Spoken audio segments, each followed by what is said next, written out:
Hey there YouTube, this is SJM4306, and sorry if my voice is a little because I'm working through a fever right now, but as you can see, if you've been keeping up with my blog, this is my $8 as-is broken PS2 that I got from a used game store.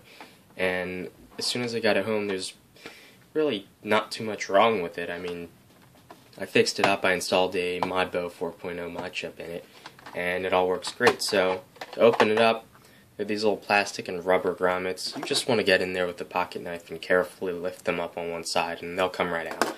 Then there's 6 screws, remove those, small Phillips, and this is the trickiest part, is you just got to get your fingernail in there and then you can pull that part away.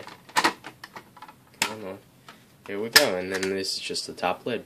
Now the reason I'm doing this isn't necessarily just a tear down, it's because I bought a crystal, translucent case for it. So I'll be installing that today. So next up, let's see, there will be 1, 2, and then 3 underneath the fan screws that we need to get to. So remove the 3 fan screws. I already noticed a small problem is this case is probably for the 7000 series, the earlier. This is a 7900. So some of the mounting posts that are in here aren't in the other series. So this may or may not be a perfect fit. I'm hoping it works just fine. But we'll see in a couple seconds anyway. Having a pair of tweezers helps too, because some of the screws were recessed.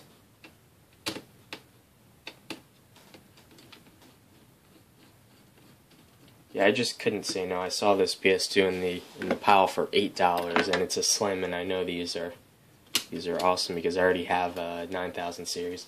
Okay, now to do the swap, which will be fun. I want to do this without removing all the ribbon cables.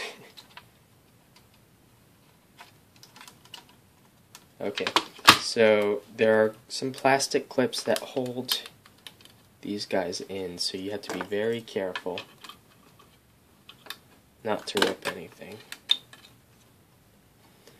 And those clips are actually missing from the replacement case, so okay, and from here you want to lift from the back because it snags on the controller port. Sorry if my hand's in the way. And it should just lift right out.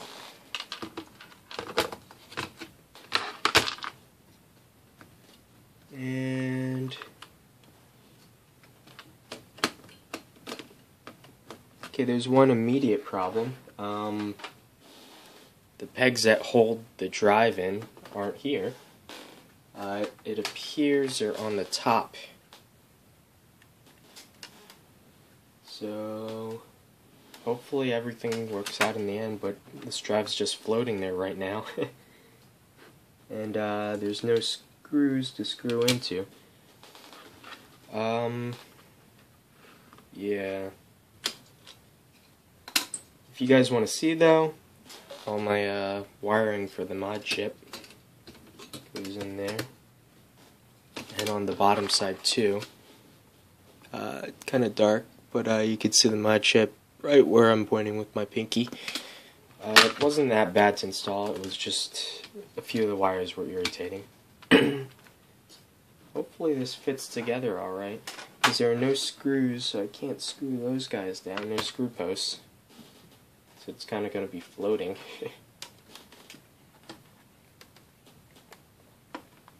I wonder then if I just open the lid. Hopefully this aligns.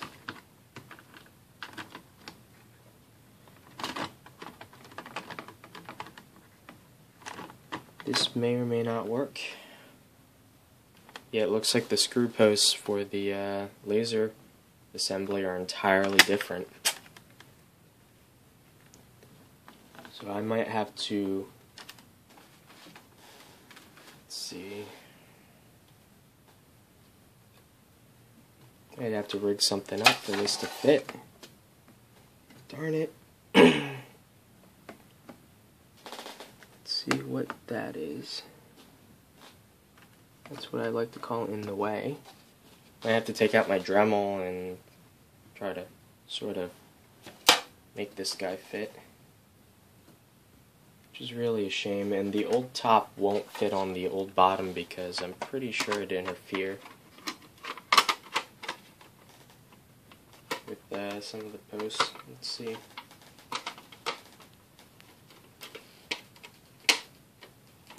Yeah, it actually does fit. Worst case, I might do that, because it looks like it will fit, and but it won't be clear on the bottom, unfortunately. It looks like, without some heavy modification, there's nothing to hold the laser in place.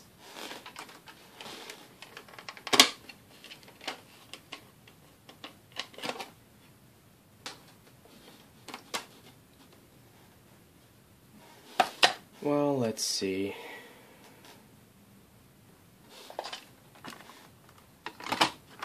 Flip it over.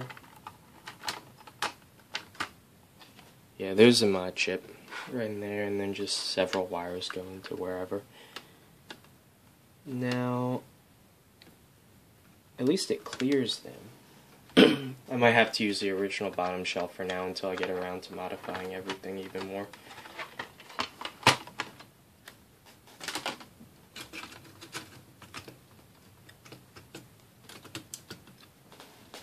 Stinks because it's just similar enough, except for it's missing these stupid little pegs to hold in. I might either cut them out and then glue them in here, because I really would like to have the full shell thing there as clear material. But yeah, if that's not going to happen, then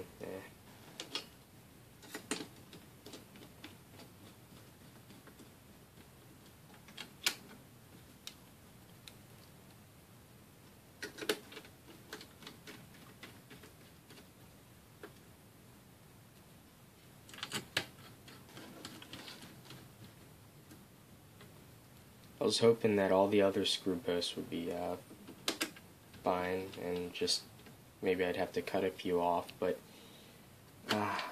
looks like it's not going to fit exactly. I'm going to have to do some heavy modifications, which I will do in the future, but not feeling too well right now. Let's see if this fits in.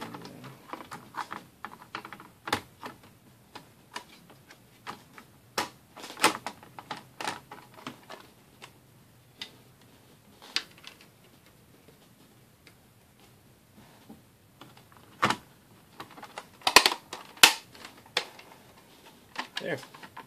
That would fit.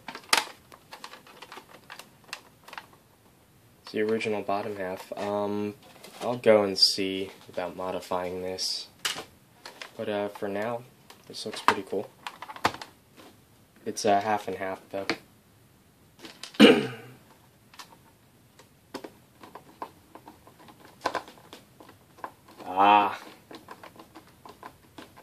The holes, they're not pre-tapped,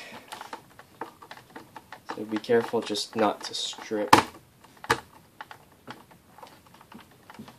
Actually, let me try with the screws it came with, because I think these are a little longer.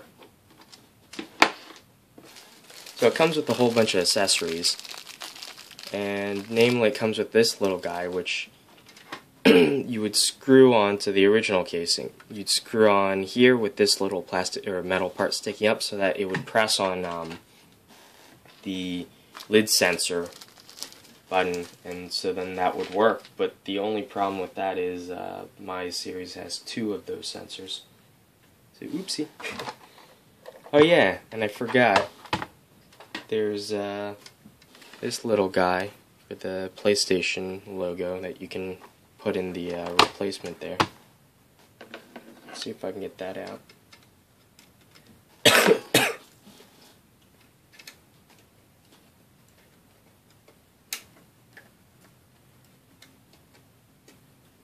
How does that work?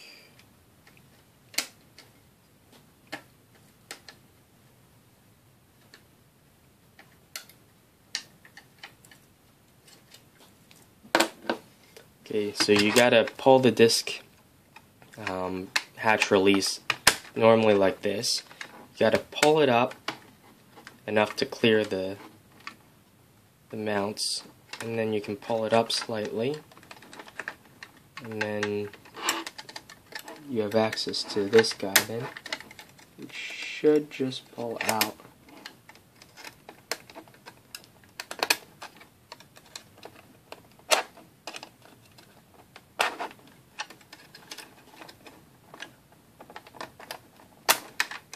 There you go.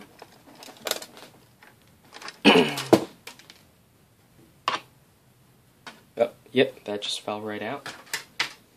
And I'm gonna turn this guy off again. It's easier to start from the back corner. And you gotta get in here, release that, and then the front.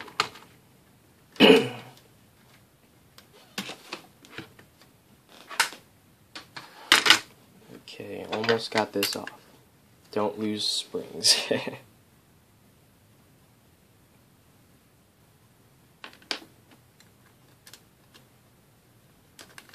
There we go.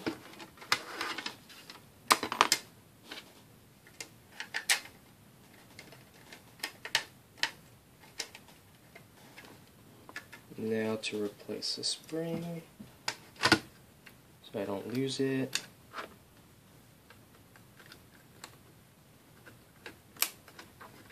There we go. Like new. So anyway, top lid, PlayStation logo, retaining, crud. Gotta remove this one too then.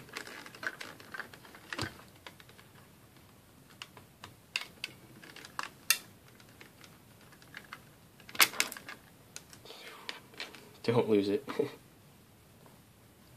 Okay, this one in like this.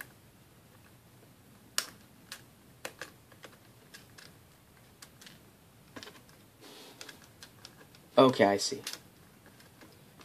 So, basically, the PlayStation logo has to go in first, wherever the heck the hole is.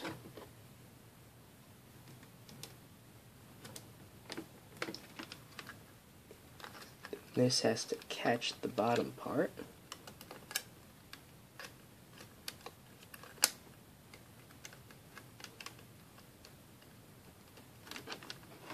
Tolerances are slightly off, so I'm gonna go ahead and bend this guy a little more.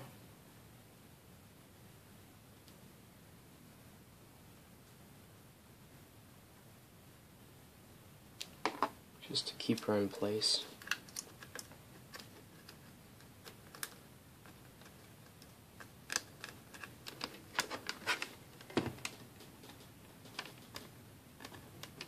There. Now back on with the door.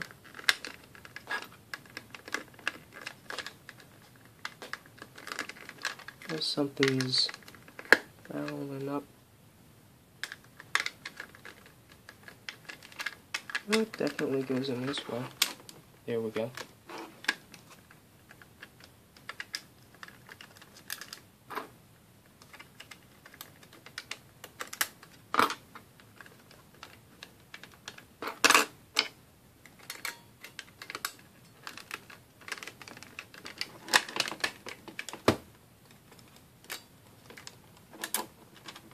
Oh, okay. Yeah, so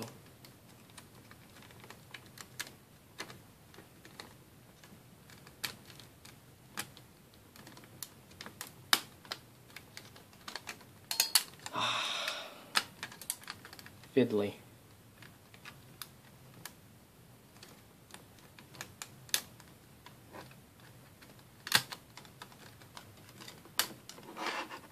Fiddly is the best way to describe this.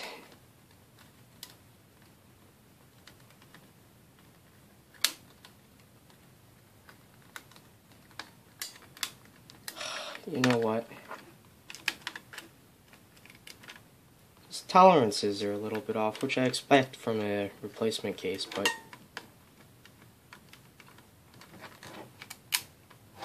there.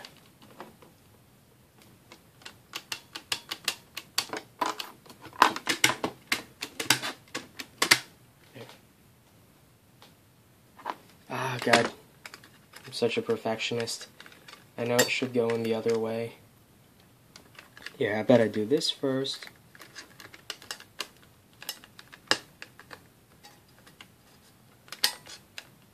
Then this, then push it there. Fine. Are you happy? Maybe it goes on the other way. Yeah, these springs are really annoying.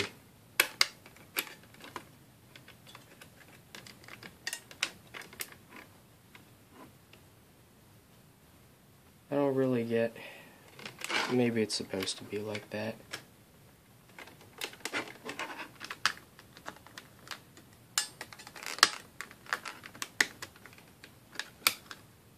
Yeah, good enough.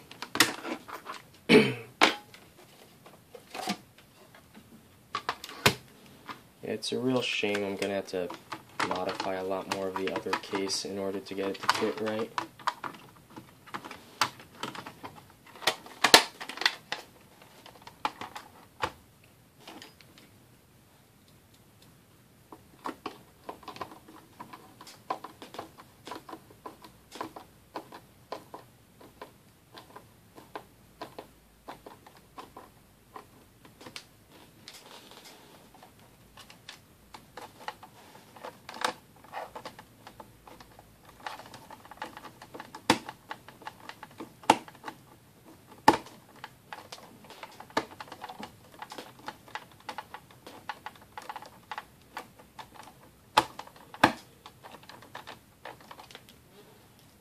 Uh-oh, starting to strip.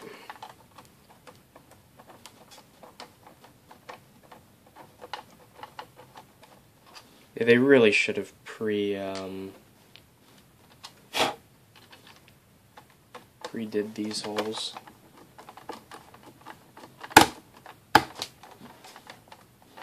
There. Yeah, I'm gonna try to use the original screws. These ones are already starting to strip. Always the screws that come with these replacement cases are always questionable. They always strip very easily.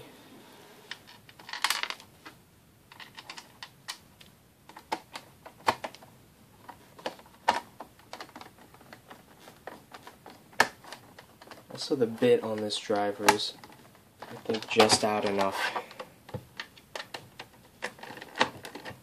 Yeah, I'm gonna grab a better screwdriver than that.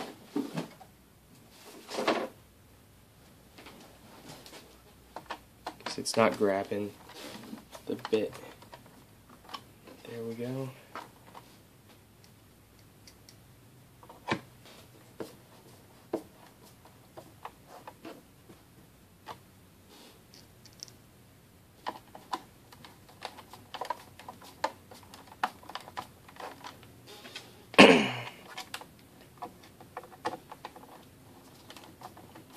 I want to try not cutting up the old case to make it fit.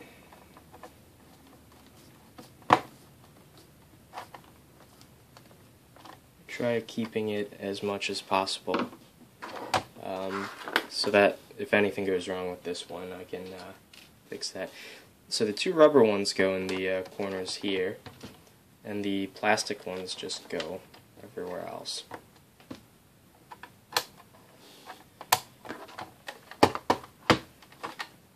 And there you go.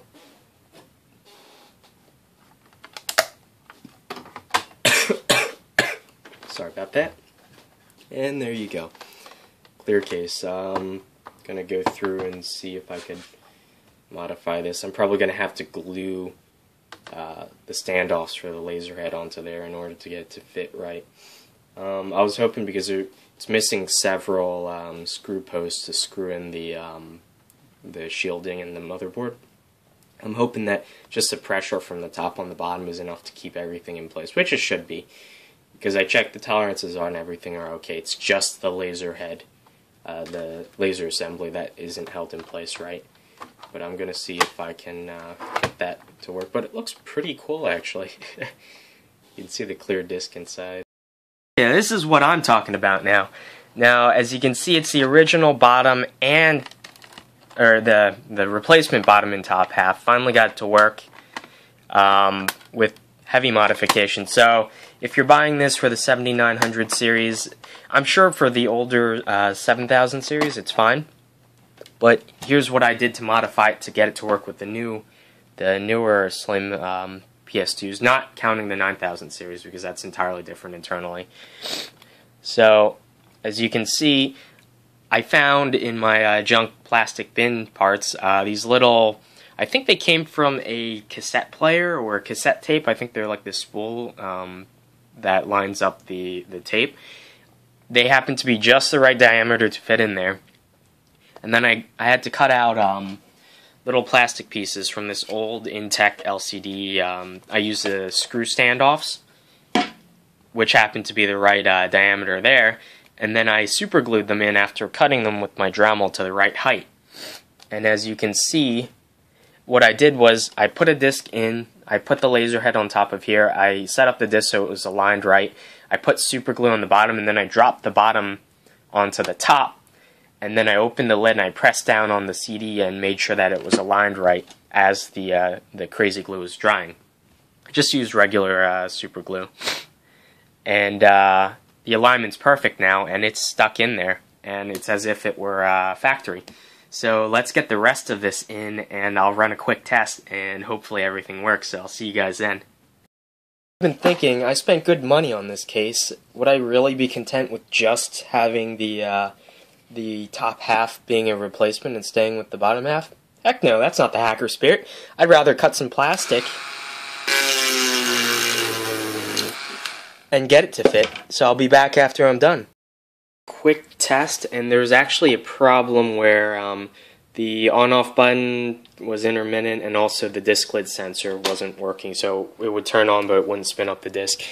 Another interesting thing that I found was if you look on the back here, there's actually a hole next to the Ethernet port and it's labeled line. So I'm guessing that's for like a modem, but interestingly enough, there's, as far as I know in the US, there never was a PS2 that had the line in the slim model at least, which were the only models I've ever owned. But other than that, I've made the fix. Hopefully this all works. Yep, it spins up. You can see the Matrix boot screen. It's on component right now. You can see the disc is spinning, and hopefully in a moment it'll boot up the game. Yep. See the Matrix logo under the PS2 boot logo. And you can hear it reading away. Yep, and it's loading. I love these, just, you know, plug these Logitech wireless controllers. Batteries last forever. They're awesome. They're not too big, not too small. Perfect size for your hands and wireless. I have two of these guys and they make it so much easier to play. Yay, Konami. Yay, Falcom. And after all that hard work, it'll boot the game and play inside the case, which is only really meant for the 7000 series. I have a 7901, I believe. But as you can see, the disc is spinning away and it's fully clear. And the game booted. So, yeah, basically, let's shut this guy off. And everything works. Let's try turning it on without that. I had to depress this sensor here. You could see that there's a little bit, well, you probably can't see, but I put a little bit of clear tape in there to hold it in. Other than that, I'm still using the rear mechanism there. So if you shut that, it'll work as if it were a normal disk drive. But yep, you could see it all works. Shut off, and perfect. I would have liked the clear blue. They had a translucent blue one that looked really sick. But like, I can't find that anywhere online. This one I had trouble enough finding. I found it on some guy's blog. He sells these ghost cases, crystal cases, and mod tools and other stuff like that for modifying your system. I just Googled. I found his site. He, accepted PayPal, so that's secure. So I bought it. And if you're going to be doing this, expect that there's going to be some tweaking because tolerances are going to be off, and some, in this case, major modification because this is not made to work with the 7900 series. So I needed to make my own disc mount, the drive mount. Other than that, though, I'm very happy with it. If you're willing to put in the elbow grease to make it work, these cases are pretty sick. But yeah, see, everything works as is. So I guess this is a wrap up.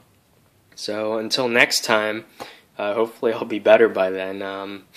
My congestion is killing me right now. But yeah, so I'd say that's a success. So until next time, I'll see you guys later. Bye.